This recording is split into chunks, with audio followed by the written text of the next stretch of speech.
अस्सलाम वालेकुम dear student. Professor Sagheer zoology class में तमाम स्टूडेंट को वेलकम। लास्ट टाइम स्टूडेंट पहले लेक्चर में हम इंट्रोडक्शन टू बायोलॉजी के ऊपर बात कर रहे थे और हमारा टॉपिक था बायोलॉजी यानी कि डिफाइन बायोलॉजी। तो लास्ट टाइम बायोलॉजी में बेसिक मीनिंग उसकी डिस्कस की कि बायोलॉजी की बेसिक मीनिंग क्या है और फिर बायोलॉजी की कॉम्प्रीहेंसिव ब्रीफ डेफिनेशन को हमने डिस्कस किया था। ब्रीफ डेफिनेशन क्या थी, आइए बोर्ड की तरफ चलते हैं। The branch of science which deals with the study of life of living organism is known as biology। कि साइंस की एक ऐसी शाख जिसमें आप जानदार अजसाम की जिंदगी के बारे में बहस करते हैं उसे बायोलॉजी कहते हैं। और फिर हमने ये भी बात बताई थी कि इस डेफिनेशन के अंदर तीन बेसिक टर्मिनोलॉजी मौजूद थी जिसमें साइंस, लाइफ और लिविंग ऑर्गेनिज्म। और हमारी लास्ट क्लास के अंदर साइंस तक हमने बात की थी कि साइंस किसे कहते हैं, उसको अच्छे तरीके से डिफाइन किया था। आज हमारी सेकंड टर्मिनोलॉजी है और जिसे आप क्या कहते हैं, लाइफ कहते हैं। तो अगर आप स्टूडेंट आपसे कोई क्वेश्चन पूछे कि डिफाइन लाइफ, तो आप उसका क्या जवाब देंगे? तो बड़ा इंटरेस्टिंग क्वेश्चन है, सभी हैरत में पड़ जाएंगे कि लाइफ किसे कहते हैं। तो बिल्कुल इसी तरीके से साइंटिस्ट भी, बायोलॉजिस्ट भी कंफ्यूजन है कि लाइफ को किस तरीके से डिफाइन करें, क्योंकि लाइफ की अगर आप डेफिनेशन देखें तो life has no specific definition, यानी कि लाइफ की कोई जामिया वाज़ेह तारीफ नहीं है। फिर लाइफ यानी कि बायोलॉजी पढ़ते क्यों हैं? फिर साइंटिस्ट ने कुछ करेक्टर्स बताए कि अगर ये करेक्टर किसी बॉडी के अंदर मौजूद होंगे हम कहेंगे उसमें लाइफ मौजूद है, वरना वो बॉडी क्या है, नॉन लिविंग। तो इसका ये मतलब हुआ कि बायोलॉजी की जो डेफिनेशन है वो ड्राइव की गई है comparison between living organism and non living organism. अब कुछ बेसिक करेक्टर्स बताएं कि अगर वो बेसिक करेक्टर किसी बॉडी के अंदर मौजूद होंगे तो हम कहेंगे लाइफ उसमें क्या है, मौजूद है, वरना वो बॉडी क्या है, नॉन लिविंग है। अब वो बेसिक करेक्टर्स कितने हैं? यूजुअली 10 बेसिक करेक्टर को डिस्क्राइब किया गया है लाइफ को डिफाइन करने के लिए। इसके अलावा और भी हो सकते हैं, लेकिन जो बेसिक हैं वो हमारे पास 10 हैं। कौन कौन से हैं? नंबर 1, पहला जो लाइफ का करेक्टर उसे हम प्रोटोप्लाज्म कहते हैं। Second, metabolism. तीसरा, nutrition. Number 4, growth. Number 5, irritability. Number 6, respiration. Number 7, movement. Number 8, reproduction. Number 9, excretion. And number 10, circulation. अगर ये, अब साइंटिस्ट क्या कहते हैं कि 10 में से 10 करेक्टर हों या इन 10 में से कोई एक करेक्टर किसी बॉडी के अंदर मौजूद होगा, हम कहेंगे उसमें लाइफ क्या है, मौजूद है, वरना वो जिस्म क्या है, नॉन लिविंग ऑर्गेनिज्म है। अब पहला करेक्टर है जिसे प्रोटोप्लाज्म कहते हैं, बड़ा फेमस ये टर्मिनोलॉजी भी है कि व्हाट मीन बाय प्रोटोप्लाज्म। अगर आप प्रोटोप्लाज्म की बेसिक मीनिंग देखें कि protoplasm combination of two Greek word, first is proto and second plasm. Proto mean first यानी कि primitive, and plasm mean fluid या लिक्विड, यानी कि ये प्रीमेटिव लिक्विड है जिससे लाइफ स्टार्ट होती है।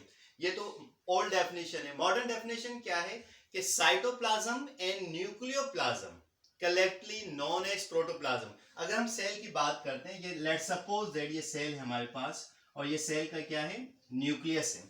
न्यूक्लियस के अंदर जो लिक्विड होता है उसको हम क्या कहते हैं, न्यूक्लियो प्लाज्म कहते हैं। और सेल मेम्ब्रेन और न्यूक्लियर मेम्ब्रेन के दरमियान जो फ्लूइड होता है उसे हम साइटोप्लाज्म कहते हैं। जब इन दोनों को एक साथ डिस्कस करते हैं तो क्या बन जाता है, protoplasm. This is the modern definition कि व्हाट इज प्रोटोप्लाज्म, कि nucleoplasm and cytoplasm collectively known as protoplasm. तो अगर ये करेक्टर किसी बॉडी के अंदर मौजूद होगा, we say that life is present in that body, otherwise non living thing। Life का सेकंड इंपॉर्टेंट करेक्टर मेटाबॉलिज्म, यानी कि सेल के अंदर जितने भी केमिकल रिएक्शन है, विच मीन्स के बॉडी के अंदर जितने भी केमिकल रिएक्शन हो रहे हैं वो सारे के सारे कहाँ हो रहे हैं, सेल में, और सेल में कहाँ हो रहे हैं, प्रोटोप्लाज्म में। तो इन तमाम केमिकल रिएक्शंस को मजमूई तौर पर मेटाबॉलिज्म कहते हैं। लाइफ का थर्ड करेक्टर न्यूट्रिशन। न्यूट्रिशन क्या है कि एनवायरनमेंट से किसी भी तरीके से फूड हासिल करने के प्रोसेस को हम क्या कहते हैं, न्यूट्रिशन कहते हैं, जिससे हमें एनर्जी हासिल होती है। जब एनर्जी हासिल होगी तो जाहिर सी बात है कि मुख्तलिफ बॉडी के मेटाबॉलिक एक्टिविटीज क्या होती हैं, परफॉर्म होती हैं। तो अगर ये करेक्टर किसी बॉडी के अंदर मौजूद है तो हम कहेंगे उसके अंदर लाइफ मौजूद है, वरना वो जिस्म क्या है, नॉन लिविंग है। लाइफ का एक और इम्पॉर्टेंट करेक्टर जिसे आप क्या कहते हैं, ग्रोथ कहते हैं। अब what is the growth? Yes, life का एक और इम्पॉर्टेंट करेक्टर है जिसको हम क्या कहते हैं, ग्रोथ कहते हैं। तो ये भी एक इम्पॉर्टेंट करेक्टर है कि अगर ये करेक्टर किसी बॉडी के अंदर मौजूद होगा हम कहेंगे life is present there. Growth क्या है?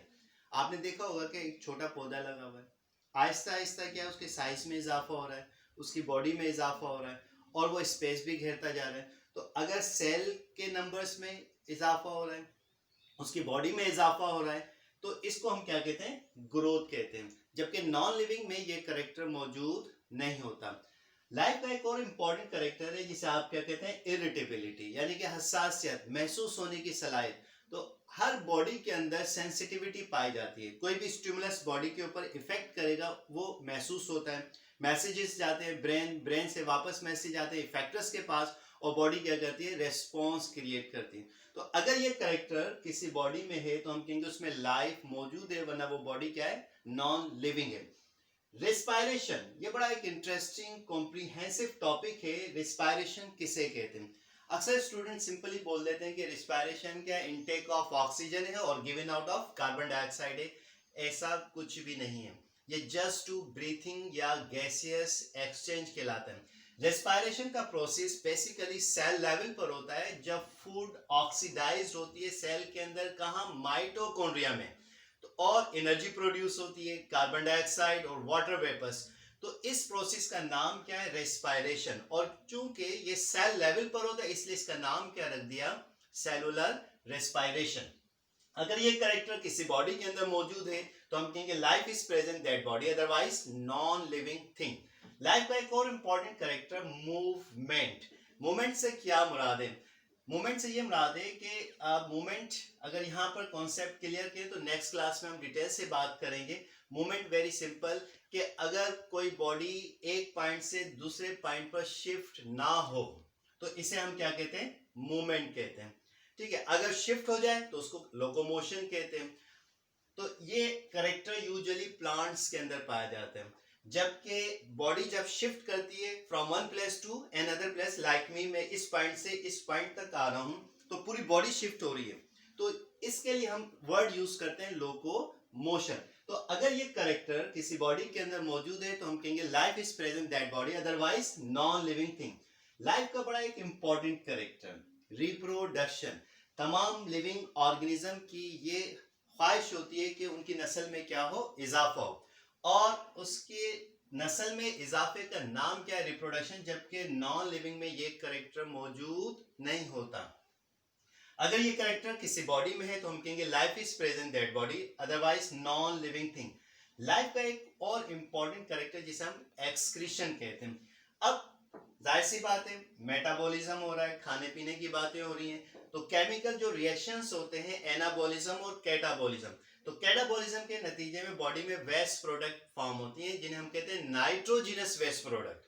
अगर उन नाइट्रोजिनस वेस्ट प्रोडक्ट का बॉडी से निकलना तो उसे आप क्या कहते हैं, एक्सक्रीशन कहते हैं।